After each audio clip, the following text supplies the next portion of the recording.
ఈ ప్రపంచంలో పుట్టినటువంటి ప్రతి ఒక్క వ్యక్తి కూడా తనకంటూ ఒక ఇష్ట దైవాన్ని పెట్టుకోవాలి. ఆ దైవారాధన ప్రతిరోజు కూడా చేస్తూ ఉండాలి.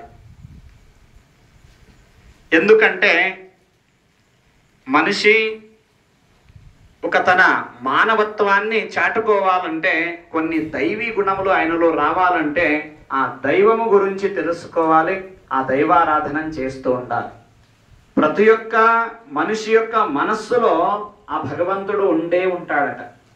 అందుకే ఒక కవి సుభాషితకారుడు అంటాడు, తిల మధ్య యథా తైలం క్షీర మధ్య యథా ఘృతం పుష్ప మధ్య యథా గంధం భావమధ్యే తతశివం భావమధ్యే తతశివం. చూడండి, ఒక నువ్వు ఉంటుంది, నువ్వులో నూనె ఉంటుందా లేదా? ఉంటుంది. కానీ కంటికి కనబడుతుందా? కనబడకుండా ఆ నువ్వులో నూనె ఉన్నట్టుగా. తిల మధ్య యథా తైలం క్షీర మధ్య యథా ఘృతం. పాలులో నెయ్యి ఉంటుంది, కానీ ఆ నెయ్యి కంటికి కనబడదు. దాన్ని కంటికి కనబడాలంటే కొన్ని ఆ పద్ధతులు ఏదైతే ఉంటుందో అవి చేస్తేనే ఆ పాలులో నెయ్యిని తీయగలం. ఆ పాలులో నెయ్యి ఉన్నట్టుగా పుష్ప మధ్య యథా గంధం. ఒక పూలు చాలా సువాసనంగా మంచి వాసనతో కూడి ఉంటుంది, కానీ ఆ వాసన కనబడుతుందా? మనకు కనబడదు. ఆ పువ్వులో వాసన ఉన్నట్టుగా ఎలాగైతే నువ్వులో నూనె ఉందో, పాలులో నెయ్యి ఉందో, పువ్వులో వాసన ఉందో, అలాగే ప్రతి ఒక్క మనిషి యొక్క మనస్సులో తన హృదయములో ఆ దేవుడే ఉంటాడు అనేటువంటి మాట ఎవరు కూడా మర్చిపోరాదు. ప్రతిరోజు కూడా తన దేహములో, తన మనస్సులో, తన హృదయములో ఉన్నటువంటి ఆ భగవంతుని మనము స్మరించుకోవాలి, నిత్య ఆరాధన చేసుకోవాలి.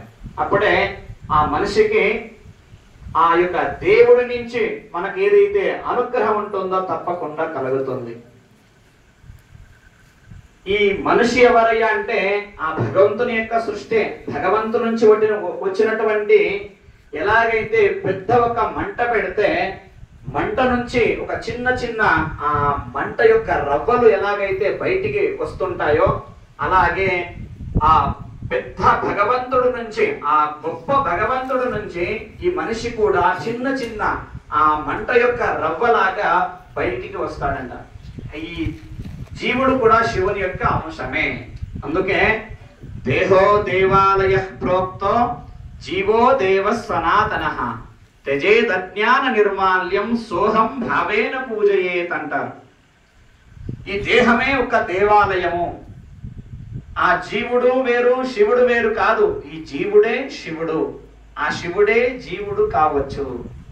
అంటే ఆ శివ జీవైక్య సంబంధమైనటువంటి విద్యను నేర్చుకొని ఆ విద్యలో తను ముందుకు వెళ్ళి ఆ జ్ఞానాన్ని పొందినట్టయితే ఈ జీవుడు కూడా శివుడు కావడానికి వస్తుంది అని చెప్పడం జరుగుతుంది. అందుకే మహాత్మా బసవన్న గారు అంటారు, ఉళ్ళవరు శివాలయం ఆడువరు నానేను మాడలి బడవనయ్యా.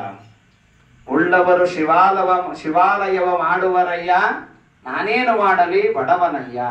ఎన్న కాలే కంబ దేహవే దేగుల శిరవే హొన్న కళసవయ్యా కూడల సంగమ దేవా. చూడండి, చాలా మంది అంటారు మహాత్మా బసవేశ్వరుల గారు వేదాన్ని తిరస్కరించిండ్రు. లేదు, వేదములో ఏదైతే, ఆగమలో, శాస్త్రములో ఏదైతే ఉన్నదో దాన్ని అందరికీ అర్థమైనట్టుగా చెప్పారు.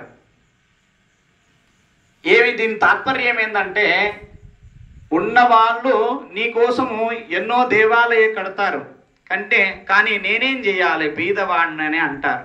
అంటే ఎందుకు ఆ మాట చెప్తున్నారంటే, నాలో నీవు ఉన్నావు అని చెప్పడానికి. నా కాలు చేతులే నీ గుడి స్తంభాలు, నా హృదయమే నీ యొక్క గర్భగుడి, నా యొక్క తలకాయే నీ యొక్క గుడి శిఖరము. అంటే ఈ దేహమే దేవాలయము అనేటువంటి ఏదైతే వేదవాక్యం ఉన్నదో దాన్నే బసవన్న గారు మనకు తెలియజేయడం జరిగింది.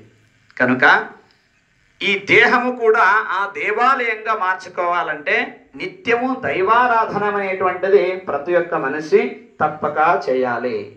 సర్వజ్ఞ సర్వకర్తాచ నిత్యముక్తో మహేశ్వర. భగవంతుడు ఎలా ఉంటాడంటే నిత్యముక్తుడై ఉంటాడు, సర్వజ్ఞుడు, సర్వకర్త, ఆయన అన్నీ చేయగలిగినటువంటి వాడు. మరి మానవుని ఎలా ఉంటే కించిత్ కర్తాచ కించిజ్ఞో బద్ధో నాది శరీరవాన్. శ్రీ సిద్ధాంత శిఖామణి స్పష్టంగా తెలియజేస్తుంది. కొంత ఆయన నిర్మించగలిగేటటువంటి శక్తిని ఈ మానవుడు పొందాడంటే ఎక్కడి నుంచి వచ్చిందంటే ఆ భగవంతుడి నుంచే వచ్చింది. కొన్ని పాప కర్మాల వల్ల, కొన్ని జీవితాన్ని తీసుకొని, కొన్ని సంవత్సరాల వల్ల ఈయన ఎన్నో జన్మలు తిరిగినందుకు అక్కడ చేసినటువంటి పుణ్యకర్మం వల్ల మానవుడిగా పుట్టాడు.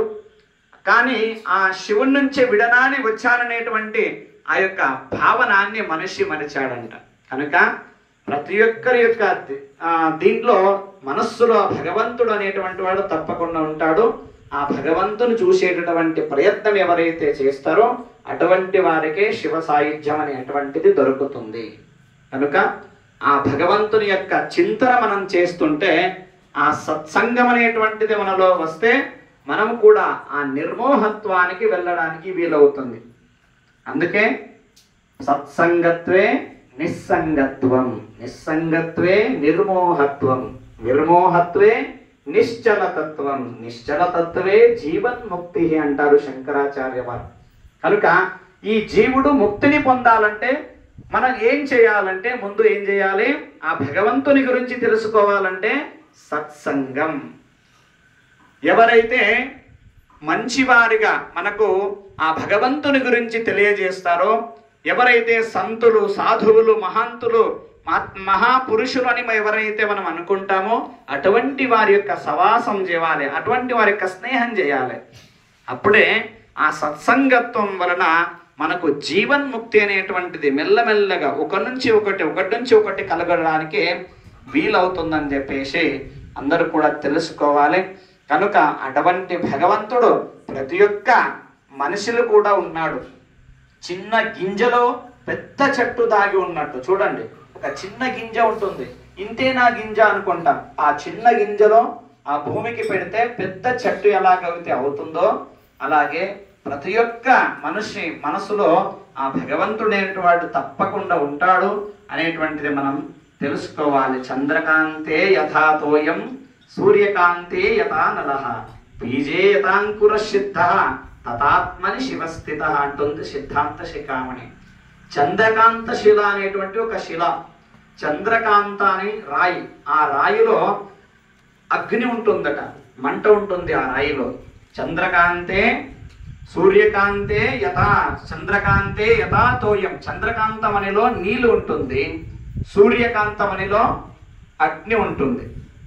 అవి రాయి చంద్రకాంత శిల, సూర్యకాంత శిల అని. చంద్రకాంత శిలలో నీళ్లు ఉంటుంది, సూర్యకాంత శిలలో అగ్ని ఉంటుంది. అలాగే ఎలాగైతే ఒక గింజలో ఆ చెట్టు దాగి ఉందో అలాగే ప్రతి ఒక్క మనిషి యొక్క హృదయములో ఆ భగవంతుడు ఉంటాడు తప్పక అని చెప్పేసి శ్రీ సిద్ధాంత శిఖామణి మనకు తెలియజేస్తుంది. కనుక మనలో ఉన్నటువంటి ఆ భగవంతుని మనము దర్శించుకోవాలంటే ప్రతి ఒక్క మనిషి ప్రతిరోజు కూడా సత్సంగాన్ని చేయాలి.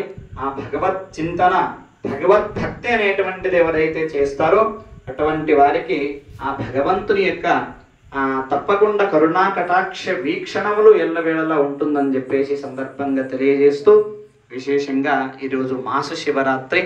ఆ మాస శివరాత్రి నాడు ఆ పరమేశ్వరునికి ఇష్టమైనట్టుగా మనమందరూ కూడా అభిషేకం చేసుకున్నాం. ఆ పరమేశ్వరుని యొక్క కరుణా కటాక్షములు మీ అందరికి పైన, మనందరి పైన ఉండాలని చెప్పేసి సందర్భంగా ప్రార్థన చేస్తూ, నమః పార్వతీపతయే భోళా శంకర భగవాన్ కీ, కాశీ విశ్వనాథ భగవాన్ కీ.